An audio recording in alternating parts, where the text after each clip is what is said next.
Hello guys. सवाल है, which of the following statements are correct regarding female reproductive cycle. Female reproductive cycle से related ये सवाल दिए हैं। कुछ स्टेटमेंट हैं, हमें बताने कौन कौन से सही हैं। पहला स्टेटमेंट पढ़ते हैं, in non primates cyclical change during reproduction are called stress cycle. बिल्कुल सही बात है।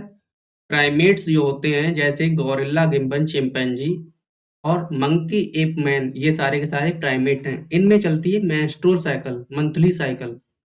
जबकि नॉन प्राइमेट्स में चलती है स्ट्रेस साइकिल, यानी कि जिसे बोलते हैं हीट पीरियड।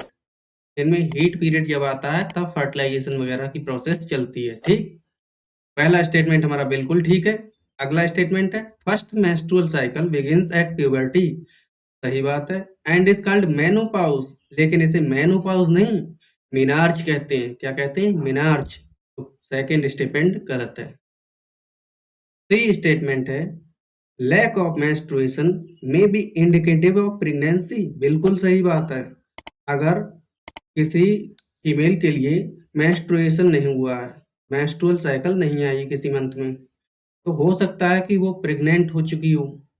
तो सी ऑप्शन हमारा करेक्ट है। ठीक है, मे भी लिखा हुआ है इस वजह से करेक्ट है। मस्ट होता तो गलत हो जाता, क्योंकि हो सकता है कभी पुअर स्ट्रेस स्ट्रेस हो, पुअर हेल्थ हो, तब भी मेंस्ट्रुअल साइकिल इरेगुलर हो सकती है। तो सी ऑप्शन भी हमारा करेक्ट है। डी स्टेटमेंट है, cyclic menstruation extends between menarche and menopause. बिल्कुल ठीक बात है। मेंस्ट्रुअल साइकिल मिनार्च यानी कि प्यूबर्टी से और मेनोपॉज स्टेट तक चलती है। ठीक है, तो ए सी डी यानी कि सॉरी, कौन सा ऑप्शन हमारा सही जाएगा? हमारा डी ऑप्शन करेक्ट हो जाएगा। ठीक है, थैंक यू।